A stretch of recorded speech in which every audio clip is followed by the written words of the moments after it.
누가복음 1장 39절에서 56절까지 말씀을 가지고 이 마리아의 찬양이라는 제목으로 말씀을 같이 나누겠습니다. 성탄절을 앞둔 이 대강절 4주간 누가복음 1장을 통해서 우리는 성탄을 준비하는 그런 복된 자리에 있음을 느낍니다. 말씀을 통해 캄캄하고 어두운 세상 가운데서도 하나님의 일하심을 느끼고 그리고 준비하는 자들이 저와 여러분들이 되기를 예수님의 이름으로 축복합니다. 오늘 본문에 보면 예상치 못한 놀라운 일들이 있음에도 불구하고 주의 여종이기에 주의 뜻이 이루어진다라고 고백하던 마리아의 신앙 고백이 나오죠. 이것은 오늘 힘겨운 세상을 살아가는 우리에게도 도전이 되고 또 위로가 되는 말씀인 것 같습니다. 누가복음 1장에는 우리가 잘 아는 것처럼 가브리엘 천사의 방문과 그리고 예수 탄생 예언에 대해서 말씀하고 있어요. 천사로부터 그 수태고지를 받은 마리아는 즉시 세례 요한을 잉태한 친족 엘리사벳을 방문하죠. 이때 세례 요한은 아직 엘리사벳의 복중에 있어요. 이제 6개월 된 태아예요. 임신한 지 6개월이 된 거예요. 그런데 이 태중에 있는 요한이 예수님을 잉태한 마리아를 알아보고, 즉 예수 그리스도를 알아보고 기뻐했는데 그리스도에 대한 이 세례 요한의 사역이 이미 시작되었음을 보여주는 말씀이죠. 또한 오늘 엘리사벳이 뭐라고 그래요? 성령이 감동되어서 마리아가 메시아를 잉태하고 있음을 크게 기뻐하면서 마리아를 축복하죠. 심지어 이 성령의 감동으로 마리아를 뭐라고 부르냐면 내 주의 어머니라고 부르기까지 하는데, 여기 내 주의 이 주라고 하는 것은, 이 주라고 하는 호칭은 마리아를 통해서 태어나실 아기가 메시아로 오시는 그리스도라고 하는 사실을 우리에게 말씀해 주고자 하는 거예요. 한편 이 마리아는 엘리사벳의 영접을 받고 하나님을 찬양하는 노래를 불러요. 이것을 흔히들 마리아 찬가라고 해요. 우리가 잘 아는 아베 마리아라고 하는 유명한 가곡이 있죠. 바로 마리아 찬가라는 뜻이에요. 그 내용이 뭐예요? 오늘 우리가 함께 읽었는데 그런 내용이에요. 이런 내용이죠. 자신에게 임한 그 축복에 대한 감사예요. 자신을 비천한 여종이라고 표현했는데, 이런 여종 같은 나에게 임하신 그 하나님의 은혜에 대한 감사, 그리고 하나님께서 우리 같은 인간에게 베푸시는 은혜, 그리고 그 하나님의 은혜가 권세 있는 자는 낮추시고 비천한 자들은 높이시는 이 하나님의 아주 공평한 심판과 축복, 그리고 하나님이 그 이스라엘에 대한 사랑과 언약을 성취하심에 대해서 마리아가 지금 이 노래로 하나님을 찬양하는 거예요.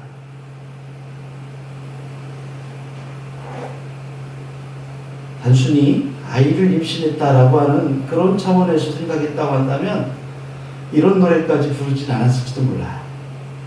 물론 세상에 아이를 갖게 된 엄마의 기쁨이라고 하는 것이 때로는 큰 즐거움과 찬양으로 나오지만, 오늘 이 마리아의 이 찬양은 일반적인 그런 찬양들이 아니죠.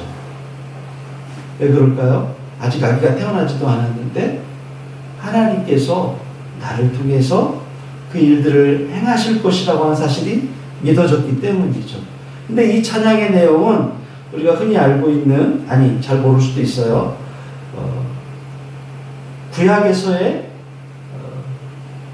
사무엘 선지자를 낳은 어머니 한나의 찬양과 한나의 노래와 굉장히 흡사해요. 거의 판박이라고 할 정도예요. 아마도 유대인들이 어릴 때부터 율법 교육을 통해서 성경을 암송하고 그리고 그 성경을 계속해서 가까이 하게 하기 때문에 아마 이 익숙한 이 성경 구절들이 이 마리아의 입을 통해서 찬양으로 나왔던 것 같아요. 오늘 시간이 많지 않아서 이 말씀들을 다 읽어볼 수는 없지만 사무엘상 2장 1절에서 10절까지의 말씀을 보면 이 한나가 오랫동안 아이가 없어서 힘들었던 그의 삶에도 불구하고 하나님께서 축복하셔서 아이를 낳게 하시고 그 기쁨으로 말미암아 하나님을 찬양하는데 오늘 마리아가 하나님을 찬양했던 내용과 굉장히 흡사해요. 하나님으로 인한 찬양과 기쁨과 그 하나님의 거룩하심과, 근데 어떤 내용을 또 찬양하냐면 교만한 자들은 흩어버리시고 비천한 자들은 높이시며 부자와 가난한 자의 처지를 바꾸신다, 이런 찬양을 부르는 거예요. 마치 마리아가 불렀던 내용과 굉장히 흡사한 내용이죠. 여러분 그래요. 과거로부터 오늘날에 이르는 현재까지 어떤 상황, 어떤 시련이 있어도 하나님은 우리의 찬양과 경배를 받으시기에 합당하신 분이시죠. 그래서 우리가 하나님을 찬양하는 거예요. 예배는, 하나님을 찬양하는 것은 우리의 형편이나 우리 상황과 상관이 없어요. 오늘은 목사님이 없네, 예배 못 드리겠네. 오늘은 이게 없네, 예배가 안 되겠네. 그렇지 않아요. 우리가 어떤 상황, 어떤 순간, 어떤 형편에 처해 있어도 하나님은 우리 삶의 자리에서 찬양받으시기 합당하신 분이시죠. 오늘 이 마리아는 엘리사벳과 함께 하나님을 찬양해요. 근데 오늘 우리가 읽었던 이 마리아 찬양에는 한나의 찬양에는 없는 내용이 있어요. 그게 뭘까요? 아이를 잉태하게 된 자신을 하나님께서 그렇게 긍휼히 여기시고 축복하신 자신의 영광된 상황들을 기뻐하고 찬양하는 모습이 나와요. 그래서 나아가서는 이 기쁨이 확대되고 찬양이 확대되어서 이스라엘 민족에 대한 구원의 소망으로까지 이 찬양이 나타나요. 하나님께서 언약을 기억하시고 이스라엘 민족을 그 압제자들로부터 구원해 주실 것을 노래하는 거예요. 지금 그것이 이루어지지 않았지만 하나님께서 그렇게 하실 것이라고 하는 그 사실을 믿음으로 하나님을 예배하는 거죠. 이것은 구약시대부터 내려온 메시아 사상이 바로 이래요. 동시에 하나님의 백성을 사단의 세력으로부터 구원해내신 메시아의 영적 사역이 어떨 것인지에 대해서 우리에게 말씀하시는 거죠. 여러분, 우리가 믿는 하나님, 우리가 믿는 예수님은요, 단지 한 종교의 창시자가 아니에요. 우리가 믿는 예수님은 사단의 권세를 결박하시고 그 권세를 무너뜨리시는 능력 있으신 하나님이죠. 예수 그리스도가 하실 사역이 바로 이 사역이었던 거예요. 더 놀라운 것은 하나님께서 언약을 성취한 대상이 누굴까요? 궁극적으로는 영적 이스라엘인 바로 하나님의 자녀들, 저 여러분을 가리키는 거예요. 그렇기 때문에 이 마리아의 찬양은 우리에게 하나님의 사랑과 은혜를 체험한 사람들이 필연적으로 그분을 찬양하고 감사할 수밖에 없다라고 하는 것을 우리에게 말씀하고 있죠. 여러분, 어떤 상황, 어떤 형편에 있어도 우리는 그 삶의 자리에서 하나님을 찬양해요. 마리아도 마찬가지이고 엘리사벳도 마찬가지예요. 자, 그렇다면 오늘 이 아기 예수, 메시아를 잉태한 이 마리아를 통해서 우리가 배울 수 있는 교훈이 있어요. 그것이 뭘까요? 첫 번째는 예수가 함께 하시면 두려움이 아니라 기쁨이 있다는 거예요. 오늘 1장 46절 47절의 말씀 한번 같이 읽어볼까요? 시작.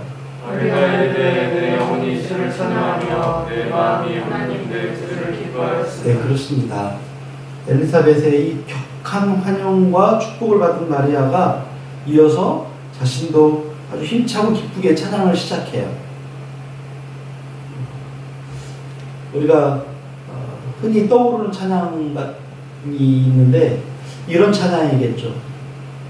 엘리사벳이 마리아를 격하게 환영하고 있을 때 마리아의 입에서 튀어나온 찬양이 어떤 찬양이냐면 찬양하세, 굉장히 빠르고 템포 있고 강력한 찬양처럼 마리아가 지금 그렇게 하나님을 찬양합니다. 그리고 그의 영혼이 기쁨으로 가득했다고 고백해요. 그 이유가 뭘까요? 내가 이 땅에 오실 메시아 그리스도를 잉태했다고 하는 사실을 그가 확신했기 때문에 그래요. 솔직히 마리아에게 두려움과 근심이 없었을까요? 나는 결백해요. 나는 깨끗해요. 내가 잉태한 것은 성령께서 행하신 거예요. 이렇게 그가 말할 수 있겠지만 약혼 상태에 있던 자신이 아이를 낳게 되리라고 하는 이 천사의 말에 두려움과 근심이 당연히 있었겠죠. 사람들의 정죄와 비난과 그리고 오해받을 일들이 걱정되었을 거예요. 나아가 돌에 맞을 수도 있어요. 이런 마리아의 근심과 두려움이 어떻게 사라져요? 자기가 잉태했다고 하는 사실을 확신하는 순간 사라지고 그 안에 기쁨이 충만하게 된 거죠. 자신이 구세주를 잉태했다고 하는 이 사실 때문에 이것이 예수 그리스도를 영접하고 마음에 소유한 사람들의 태도예요. 세상에서 어떤 위기의 상황을 만나도 예수 그리스도를 마음에 모시고 있는 사람은 어떻게 한다고요? 기뻐한다. 이것 때문에 두려워하거나 염려하지 않는다는 거죠. 시편 21편 1절에 보면 다윗은 이렇게 고백하고 있어요. 여호와여, 왕이 주의 힘으로 말미암아 기뻐하며 주의 구원으로 말미암아 크게 즐거워하리이다. 기뻐한다, 즐거워한다 같은 뜻이죠. 본인이 왕임에도 불구하고 왕이 뭐 때문에 즐거워해요? 여호와여, 주의 힘으로 말미암아 기뻐합니다. 주의 구원으로 말미암아 기뻐합니다. 왜요? 주님이 우리와 함께 하십니다. 예수 그리스도는 이 세상에서나 천국에서나 가장 귀한 보배이시다. 예수 그리스도를 통해 진리를 알게 되고 그를 위한 구속사역을 성취하신 그 예수님을 내 안에 소유하고 있습니다. 그래서 우리가 어떻게 해야 돼요? 마리아보다 더 기뻐해야 돼요. 마리아는 잉태에서 기뻐했지만 우리를 구원하시고 모든 사단의 권세를 멸하신 예수 그리스도를 우리 안에 소유하고 있기 때문에 누가 더 기뻐해야 되는? 우리가 더 기뻐해야 되는 거죠. 에베소 3장 17절에서 19절까지의 말씀을 한번 같이 읽어봅시다. 시작. 믿음으로 말미암아 그리스도께서 너희 마음에 계시게 하시었고 너희가 사랑 가운데서 뿌리가 박히고 터가 굳어져서 능히 모든 분과 함께 지식에 넘치는 그리스도의 사랑을 알고 그 너비와 길이와 높이와 깊이가 어떠함을 깨달아 하나님의 모든 충만하신 것으로 너희에게 충만하시기를 구하노라. 아멘. 네, 그리스도께서 너희 마음에, 우리 마음에 계시기 때문에 비록 보이지 않으시지만, 비록 우리가 만질 수 없지만, 비록 우리가 직접 음성을 들을 수는 없지만 그분이 우리 안에 깊이 뿌리를 받고 계시기 때문에 우리가 그분으로 말미암아서 기뻐하고 즐거워하는 것이 당연하다. 여러분, 우리 세상 살면서 우리의 기쁨을 빼앗고 우리 즐거움을 빼앗는 일들이 얼마나 많은지 몰라요. 솔직히 말하면 기뻐할 일보다 즐거워할 일보다 근심하고 걱정할 일들이 훨씬 많죠. 우리가 기억해야 돼요. 우리 안에 계신 분은 우리의 모든 것들을 주장하시고 다 알고 계시는 분이에요. 그래서 우리가 그분으로 말미암아서 기뻐하는 거죠. 오늘 마리아가 예수 그리스도를 잉태했다고 하는 그 사실로 말미암아 기뻐해요. 그럼 아직도 우리가 세상에 대한 근심을 가지고 있습니까? 아직도 습관적으로 예수 그리스도께서 내 안에 계심을 온전히 신뢰하지 못하고 있습니까? 그렇다면 내 안에 계시는 예수님의 존재를 온전히 알게 해달라고, 그분의 가치를 온전히 깨닫게 해달라고 우리가 기도해야 돼요. 예수를 믿는데, 교회는 다니는데, 예배는 나오는데 내 안에 계신 그분이 어떤 분이시고 그분의 가치가 어떠함을 우리가 모른다면 우리가 기도해야 돼요. 주님, 내가 주님을 알고 싶습니다. 주님이 얼마나 대단하신 분이신지 내가 알기 원합니다. 그럼 우리가 그렇게 기도하며 나가는 저와 여러분 되시기를 축복합니다. 내가 소유하고 있는 예수 그리스도가 얼마나 소중한 보배인지를 우리가 깨닫게 되기를 축복합니다. 시편 35편 9절의 말씀에 보니까 내 영혼이 여호와를 즐거워하며 그의 구원을 기뻐합니다. 아까 우리가 읽었던 시편 21편의 말씀과 동일한 말씀이잖아요.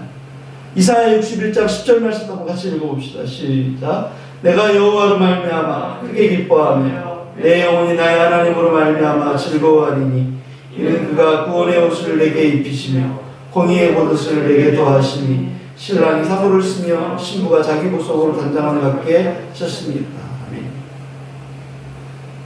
여호와로 말미암아 기뻐합시다.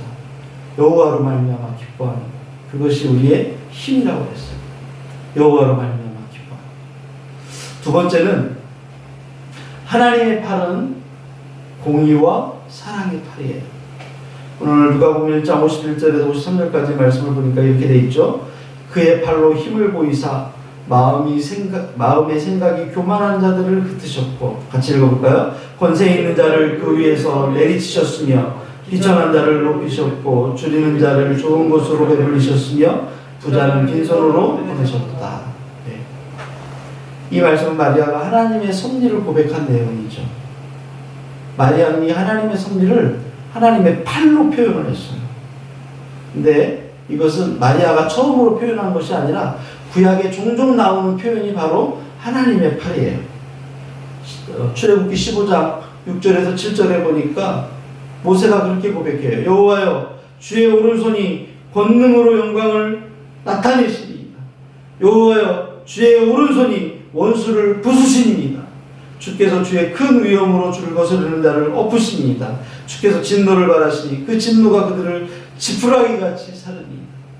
주의 팔, 주의 오른손. 하나님이 오른손잡이에요? 왼손잡이는 아니신가요? 아니요.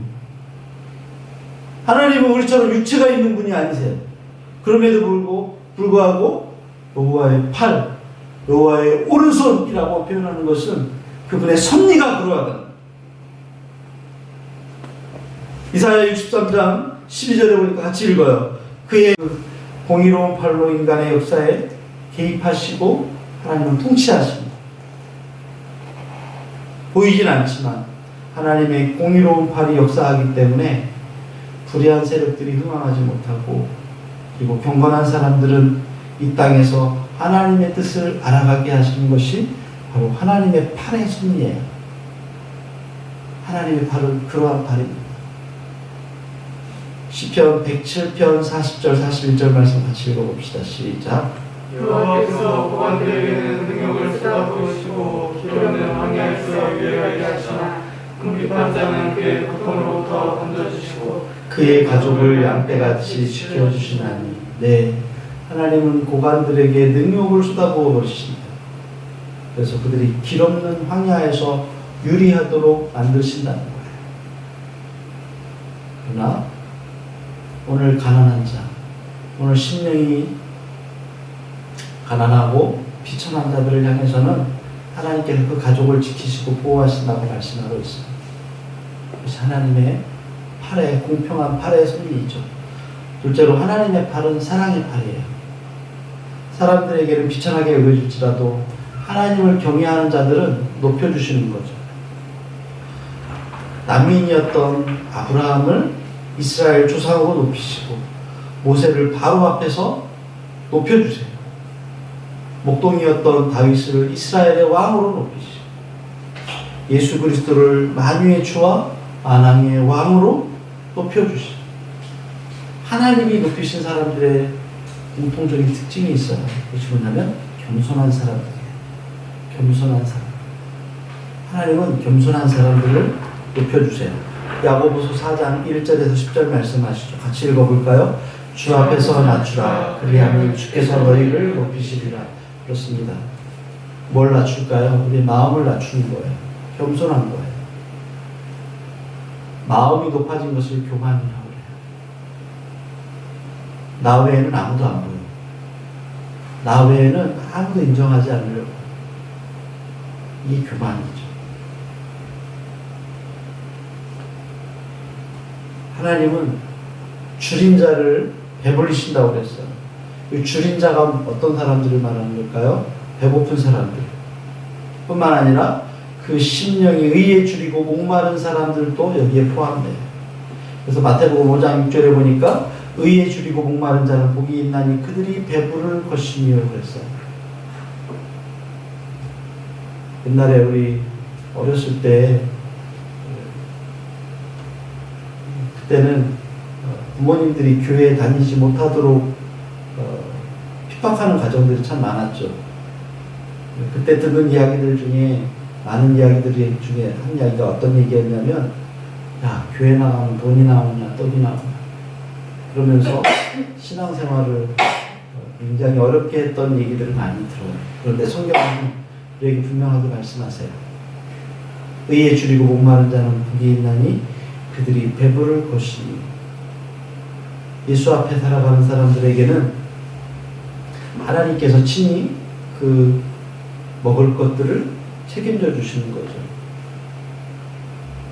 예수님은 이 땅에 오셔서 육체적으로 굶주린 사람들에게 떡을 주시죠. 그리고 의에 줄이고 목마른 사람들에게는 영원한 양식인 예수 그리스도 당신을 생명의 떡으로 내어주셨어요. 요한복음 6장 35절에 보니까 이렇게 말씀하시죠. 예수께서 이르시되, 같이 읽어요. 나는 생명의 떡이니 내게 오는 자는 결코 줄이지 아니할 터이요 나를 믿는 자는 영원히 목마르지 아니하리라. 그렇습니다. 다른 성경들은요, 마태복음, 마가복음, 누가복음은요, 사람들의 눈과 사람들의 입술을 통해서 예수님을 증언해요. 근데 요한복음의 특징은 뭐냐면 예수님 자신의 입술을 통해서 자신을 증언하세요. 예수님이 자신을 생명의 떡이라고 말씀하세요.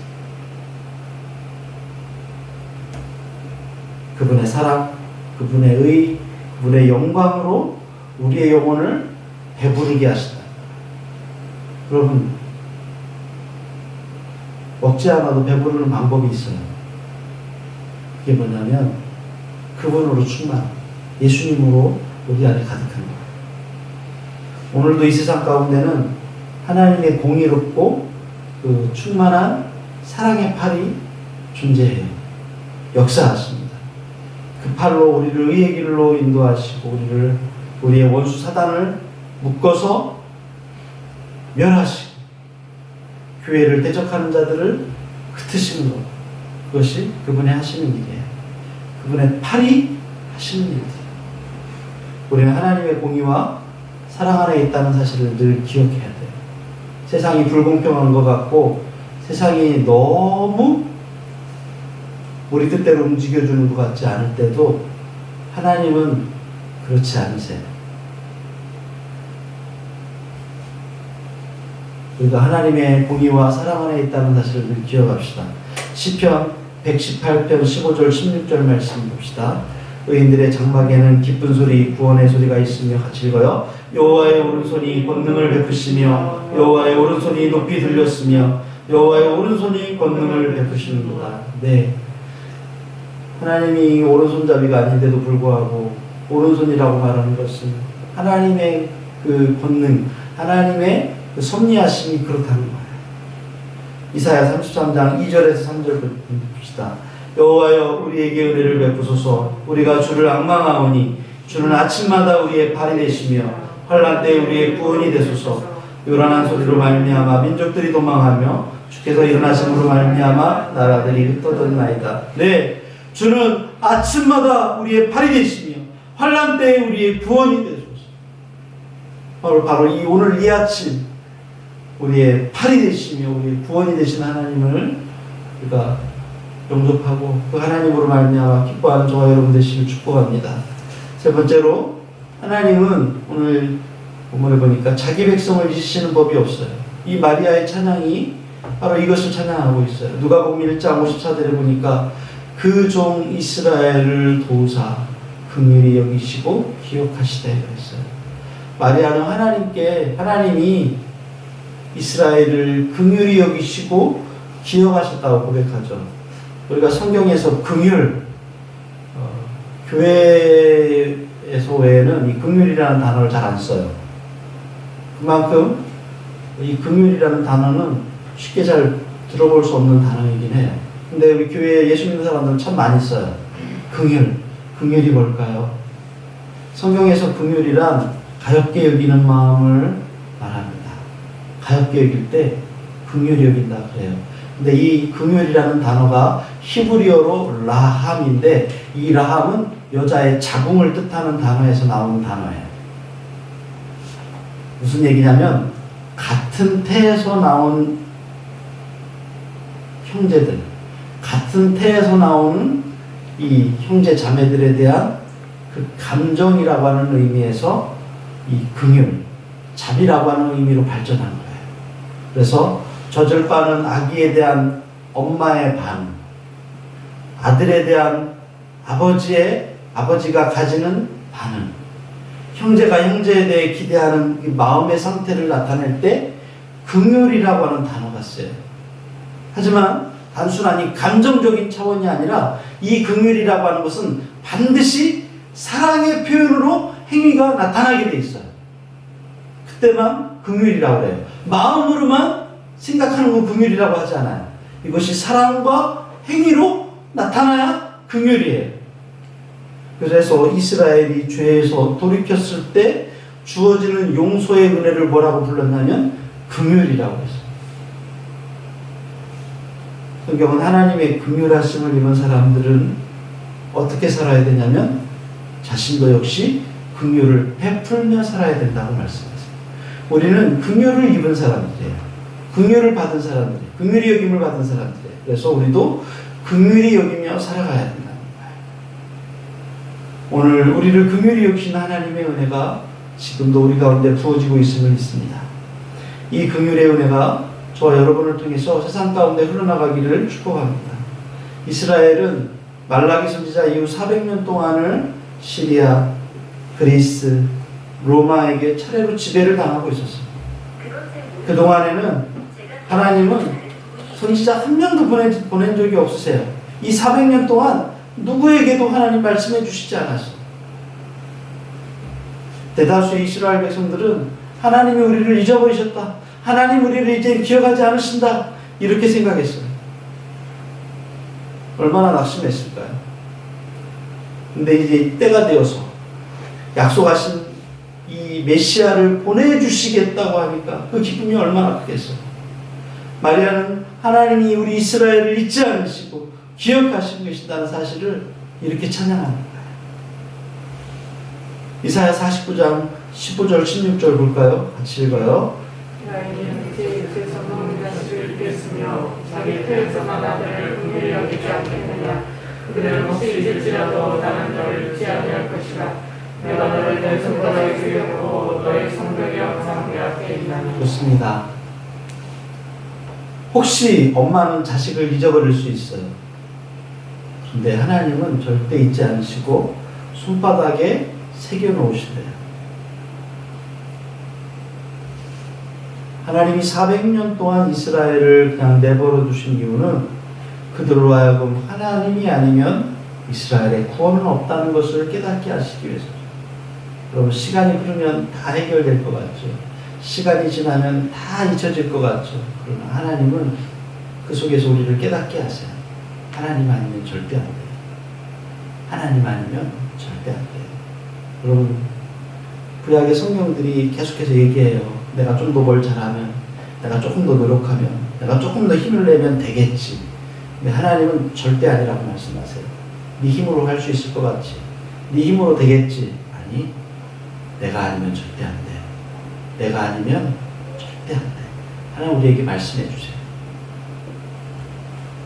오늘 하나님 이제 때가 되어서 메시아를 그리스도를 보내주시기로 하신 거예요. 지금 하나님은 결코 자기 백성을 잊지 않으십니다. 그리스도께서 십자가에 못 박혀 죽으시자 제자들은 다 낙심해서 갈릴리로 돌아갑니다. 그런데 예수님은 부활하셔서 그들보다 먼저 갈릴리로 가서 그들을 기다리세요. 우리도 세상 살면서 우리 눈에는 안 되는 것만 보이고 하나님 우리를 잊으신 것처럼 느껴질 때가 참 많이 있죠. 그러나 우리 염려하지 맙시다. 하나님은 우리의 머리털까지라도 다 세시면서 우리를 지켜보고 계신다는 사실을 기억해야 돼요. 우리가 힘들 때 먼저 하나님은 그곳에 가 계시고 우리를 기다리시는 분이라고 말씀하고 있죠. 다 내가 한 것 같고 다 내가 능력이 많은 것 같지만 그렇지 않아요. 어떤 상황 속에 있을지라도 하나님은 우리를 기억하시고 우리를 돌보고 계십니다. 하나님 우리를 결코 잊지 아니하시고 긍휼을 베푸시며 사랑하시는 하나님이세요. 또한 언약을 기억하시고 우리의 처지를 기억하시며 우리를 회복하실 것이라고 말씀하셨어요. 믿음으로 사는 사람은 그래서 결코 낙심하지 않습니다. 자기 백성을 긍휼히 여기시고 기억하시는 하나님으로 말미암아서 두려움에 빠지지 않고 하나님을 찬양하는 거예요. 오늘 마리아가 바로 그랬어요. 이 마리아의 고백이 오늘 저와 여러분의 고백이 되기를 바랍니다.